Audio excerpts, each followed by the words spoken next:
Hello everyone, welcome to our Brighter Minds YouTube channel.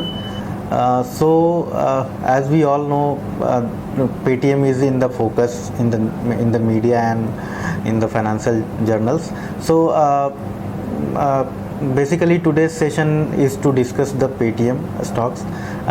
क्या हो क्या रहा है, what is happening in Paytm and what is the outlook, and उस चीज़ को समझने के लिए हमने आज ये वीडियो लाई है। तो पेटीएम को समझने के लिए सबसे पहले जो है हम पेटीएम का जो बैकग्राउंड है उसको समझते हैं। पेटीएम एज अ कंपनी जो है वो 2010 में फाउंड हुई। विजय शेखर शर्मा ने उसको किया फाउंड। उसके बाद अगर हम देखें तो पेटीएम का जो इनिशियल बिजनेस था वो कहीं ना कहीं रिचार्ज को लेके था, प्रीपेड रिचार्ज, डीटीएच रिचार्ज, ये सब सारी चीज़ों में थी।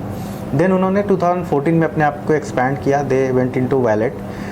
वैलेट के अंदर में उनको अच्छी ट्रैक्शन मिली, काफ़ी अच्छे डाउनलोड्स रहे उनके उस टाइम पे, काफ़ी हेल्प मिला उनको ऊबर से एंड इंडियन रेलवे से, जिन्होंने वैलेट अडॉप्ट किया था उस टाइम। उसके बाद अगर देखें तो जो कंपनी है वो मल्टीपल बिजनेस लाइन्स में एक्सपैंड करती चली गई। सो बेसिकली उन्होंने बहुत सारी कैटेगरीज एक्सप्लोर करनी स्टार्ट कर दी। तो पेटीएम की प्राइसेस जो है वो कहीं ना कहीं रिफ्लेक्शंस है उनके बिज़नेस का।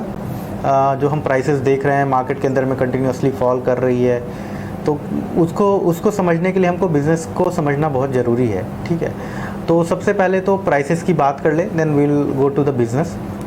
प्राइसेस के पॉइंट ऑफ व्यू से देखें तो पेटीएम का जो अपना आईपीओ था वो ऑब्वियसली नवंबर में आया था। 2150 के भाव पे वो लाए थे उन्होंने। उस प्राइस पे वो आईपीओ का अपना इशू प्राइस रखा था। तकरीबन $17 बिलियन की वैल्यूएशन रखी थी उन्होंने वहाँ पे, जो कि कहीं ना कहीं उनका मानना था कि वो इनिशियली वो $19 बिलियन की वैल्यूएशन पे लाना चाहते थे, but they cut down on that. और उसके बाद उन्होंने $17 बिलियन के आसपास की अपनी वैल्यूएशन पे वो सारी चीज़ें उन्होंने करी थी। सो बेसिकली पेटीएम की जब लिस्टिंग हुई तो सबसे पहले तो ये बात थी कि पेटीएम जो है एज अ आईपीओ इशू अपने आप में काफ़ी बड़ी साइज़ थी उसकी, 300 करोड़ की साइज़ थी, जो कि कहीं ना कहीं वो इंडिया की सबसे बड़ी आईपीओ थी अपने टाइम की, जो कि कोल इंडिया के बाद सबसे बड़ी आईपीओ थी। कोल इंडिया जो है वो उनकी आईपीओ साइज़ तकरीबन 15,000 करोड़ की थी। आईपीओ की जो लिस्टिंग हुई वो काफ़ी आईपीओ प्राइस के नीचे हुई, 1950 के भाव पे वो लिस्ट हुए थे। देन उसके बाद वो कंटिन्यूस उस दिन फॉल हुई प्राइस के अंदर में, और वो 27% डाउन क्लोज हुए थे, तकरीबन 1550 के भाव के आसपास, 1560 के आसपास। तो वो जो थी अपने आप में एक बड़ी फॉल थी, जो लिस्टिंग डे वाली फॉल के पॉइंट ऑफ व्यू से अगर बात करें तो। इसके पहले हमने similar kind of fall Reliance power में देखा था, जो लिस्टिंग डे के दिन जो है 21% फॉल कर गई थी। अब तक का सबसे बड़ा फॉल रिलायंस पावर का ही था लिस्टिंग डे का, but then Paytm also broke that record. तो पेटीएम के जो हैं वो शुरू से ही पेटीएम काफ़ी लाइमलाइट में रहा है, चाहे वो उसकी साइज़ के पॉइंट ऑफ व्यू से देखे, आईपीओ साइज़ के पॉइंट ऑफ व्यू से देखे, या लिस्टिंग डे के जो प्राइस परफॉर्मेंस थे उसको लेके देखे। साइज़ बड़ी होने की वजह से थोड़ी सी डिफ़िकल्टी आई इनको आईपीओ को सेल थ्रू करने में। हालांकि लास्ट डे तक ये सब हो गए फुल्ली सब्सक्राइब। देन उसके बाद इंस्टीट्यूशनल पार्टिसिपेशन की वजह से काफ़ी इनको हेल्प मिला वहाँ पे। उसके बाद अगर हम ये देखें तो प्राइसेस जो है पोस्ट लिस्टिंग हमें मोस्टली जो है वो डाउनवर्ड ट्रेंड में ही रही, और बहुत मुश्किल हुआ कि वो अपनी लिस्टिंग डे के वाली जो प्राइस है उसको भी वो अचीव कर सकें। उसके बाद कंटिन्यूसली 1 बाय 1 जो है पेटीएम किसी न किसी रीज़न की वजह से फोकस में रहा। इनका इंश्योरेंस लाइसेंस जो है वो IRDA ने रिजेक्ट कर दिया। देन उसके बाद हमने देखा कि येस्टरडे जो पेटीएम का जो फॉल हुआ वो कहीं ना कहीं RBI ओवर द वीकेंड्स जो RBI ने पेमेंट बैंक में न्यू क्लाइंट ऑन बोर्डिंग को लेके जो रिस्ट्रिक्शंस लगाए उसका इम्पैक्ट था। देन वी ऑल्सो सॉ कि कुछ न्यूज़ फ्लोज आई कि डेटा शेयरिंग फॉरेन सर्वर्स के साथ हो रहे हैं। हालांकि उनके CEO ने इस बात को डिनाई किया है कि किसी भी फॉरेन सर्वर्स को वो डेटा शेयर कर रहे हैं, बट देन वो उसने कहीं ना कहीं सेंटिमेंट को डैम्प किया। देन उसके बाद हमने और भी सारी चीज़ें देखी। कंटिन्यूअस जो एट्रिशन है उनके स्टाफ्स के, वो अभी भी चल रहा है, काफ़ी हाई लेवल की एट्रिशंस चलती है वहाँ पे। देन उसके बाद हमने ये भी देखा कि कुछ पर्सनल ग्राउंड पे भी जो प्रमोटर हैं विजय शेखर शर्मा, उनका जो कुछ एक्सीडेंट्स, कार एक्सीडेंट्स में उनका नाम आया। इस तरीके की कंट्रोवर्सी कहीं ना कहीं पेटीएम के प्राइसेस के ऊपर एक ओवरहैंग रही और प्राइसेस जो है कंटिन्यूअस फॉल में रही। तो ये तो मतलब सारी चीज़ें पेटीएम के लिए जो थी वो उसको कहीं ना कहीं डैम्प किया उसने। तो प्राइस परफॉर्मेंस को अब सवाल हमारे पास ये है कि क्या ये प्राइस सही है पेटीएम का। It's very difficult to say कि ये प्राइस सही है, बिकॉज़ उसके रीज़न्स जो है कहीं ना कहीं हमको उनके बिज़नेस मॉडल को जाके समझने का है, उससे हमको पता लगता है।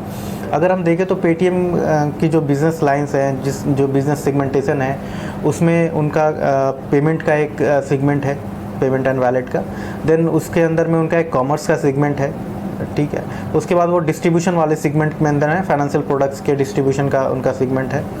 देन वो क्लाउड वाले सेगमेंट में है। ये ब्रॉडली मेजर 4 कैटेगरीज है जहाँ पे वो बिज़नेस कर रहे हैं। वैलेट के अंदर में काफ़ी अच्छी उनकी ट्रैक्शन आ रही थी, बट आफ्टर जो यूपीआई है, यूपीआई पेमेंट जो इतना इजी कर दिया और विद 0 MDR गवर्नमेंट ने, तो कहीं ना कहीं उनके वैलेट बिज़नेस को काफ़ी इम्पैक्ट हुआ, वहाँ पे उनका बिज़नेस डैमेज हुआ।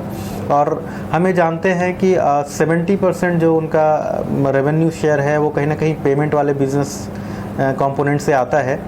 तो जो अदर बिजनेसेस हैं वहाँ पे हालांकि Paytm multiple line of businesses के अंदर में है, बट जो 70% रेवेन्यू उनका कहीं ना कहीं पेमेंट वाले सेगमेंट से आता है, जो कि लो मार्जिन बिजनेस है। तो वहाँ पे जो एक ये बाई करने का जो रैशनले है वो डिफ़िकल्ट होता है अपने आप को वो कर पाना। हालांकि वो नेक्स्ट मूव में जाने की वो उनका रहता है कि हम स्मॉल फाइनेंस बैंक के लिए अप्लाई करेंगे, बट ये बहुत डिफ़िकल्ट प्रोपोजिशन है, बिकॉज उनके स्टिल जो है वो चाइनीज़ ओनर्स हैं, लार्ज होल्डिंग्स उनके पास है। तो ये आरबीआई के से गो थ्रू होने के प्रोबेबिलिटीज़ काफ़ी लो हैं वहाँ पे कि उनको। और कल की एपिसोड के बाद जहाँ पे हमने देखा कि डेटा शेयरिंग के भी कुछ एलिगेशंस लगे, तो वो वाली प्रोस्पेक्ट थोड़ी और डिम हुई है, वहाँ पे थोड़ा मुश्किल और बढ़ गया है उनका। तो उसके अलावा अगर हम ये देखें तो जो हमारे इन्वेस्टर्स हैं, जैसे उसके अंदर में अली बाबा का इन्वेस्टमेंट है, देन एंड ग्रुप का इन्वेस्टमेंट है, then SoftBank Vision Fund का इन्वेस्टमेंट है। जो प्रोमोटर हैं विजय शेखर शर्मा, उनके परसेंटेज स्टेक की बात करें तो उनके पास 9% का स्टेक पड़ा हुआ है। जो लार्जेस्ट शेयर होल्डर है वो अली बाबा ग्रुप, स्टिल अली बाबा ग्रुप है, जो तकरीबन 30% के अराउंड का होल्ड करता है। 17% जो होल्ड करती है वो आपकी सॉफ्ट बैंक है। देन उसके बाद जो सैफ पार्टनर्स हैं एज ए पी फंड, उनके पास तकरीबन 15% का स्टेक है। तो अगर हम उनके एवरेज कॉस्ट ऑफ एक्विजिशंस की भी बात करें तो अली बाबा ग्रुप का जो है वो 583 के पास एवरेज कॉस्ट ऑफ एक्विजिशन है पेटीएम के शेयर्स का। देन हम एंट ग्रुप की बात करें, एंट होल्डिंग के थ्रू जो उन्होंने शेयर्स रखे हुए हैं, सबसे ज़्यादा कॉस्ट उन्हीं की है, तकरीबन 1833 रुपये के आसपास का उनका इन्वेस्टमेंट है पर share. Then we will also see कि सॉफ्ट बैंक का जो एक्विजिशन कॉस्ट है 1803 के आसपास का है। तो तकरीबन सारे जो हैं अपने कॉस्ट ऑफ एक्विजिशन के पॉइंट ऑफ व्यू से भी लॉस में बैठे हुए हैं। तो हम ये कह पाना बड़ा डिफ़िकल्ट है कि जो शेयर प्राइसेस जो है वो अगर थोड़ी बहुत एक सेंटिमेंटली उसके अंदर इतनी गिरने के बाद एक बाइंग आती है तो वो सस्टेन कर पाएंगी, कि वो डिफ़िकल्ट है कह पाना, बिकॉज सारे लोग, जितने भी लोग हैं, चाहे वो जिन्होंने आईपीओ के अंदर में अप्लाई करा था, वो आईपीओ फर्स्ट डे से ही लॉस में है और लॉस की जो क्वांटम है वो काफ़ी बड़ी है। तो कहीं ना कहीं एक हर कोई इस स्टॉक से एग्ज़िट करना चाहता है। हमने कई एंकर इन्वेस्टर्स को भी देखा कि उनकी भी एग्ज़िट हुई इस स्टॉक के अंदर में। तो अगर हम ये देखें तो काफ़ी सारी ओवरहैंग्स हैं स्टॉक के ऊपर।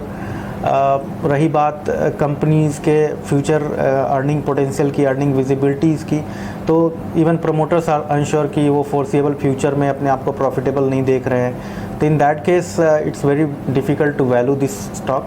और कई ब्रोकरेज हाउसेस के जो अपने प्रोजेक्शंस हैं वो कहीं ना कहीं FY30 में जाकर कैश फ्लो पॉजिटिव देख रहे हैं। हायर एक्सपेंसेस रहे। हमने जो 21 में देखा कि जो 3200 करोड़ की रेवेन्यू पे उन्होंने 4700 करोड़ का एक्सपेंसेस करे हैं, तो कहीं ना कहीं वो जो गैप है प्रॉफिटेबिलिटी का उसको आने में काफ़ी वक्त लग सकता है। हालांकि प्रोमोटर आर स्टिल अनश्योर कि वो कब प्रॉफिटेबल होएगी। देन अगर उसके बाद हम वैल्यूएशंस के पॉइंट ऑफ व्यू से देखें तो कई ऐसी ग्लोबल फिनटेक्स हैं जो कहीं ना कहीं जो price to sales growth ratios पे ट्रेड करती हैं, ऑन एन एवरेज 0.3 to 0.5 के एवरेज पे ट्रेड कर रही हैं। But then we are not sure कि जो है किस तरीके से सेल्स ग्रोथ आएगा, क्योंकि मल्टीपल बिजनेस लाइंस में वो उनको डैमेजेस हो रहे हैं। They are losing market shares in few segments जो कि काफ़ी लिक्रेटिव थे। Other than that being simple distribution business में बहुत ज़्यादा जो इनका रेवेन्यू का है कन्वीनियंस फ़ी के थ्रू, एंड देन वो मर्चेंट से जो अपनी चार्जेस ट्रांजैक्शन के चार्जेस लेते हैं, देन वहाँ से प्रॉफिटेबिलिटी, पार्ट टू प्रॉफिटेबिलिटी जो है वो बहुत डिफ़िकल्ट है।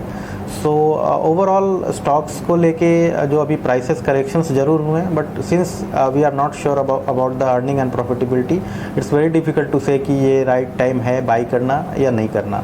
सो पेटीएम स्टॉक्स के ऊपर हमारी तरफ से आज के लिए इतना ही था। Thank you for watching. If you are new to our channel, please subscribe to our channel. So thank you and good day.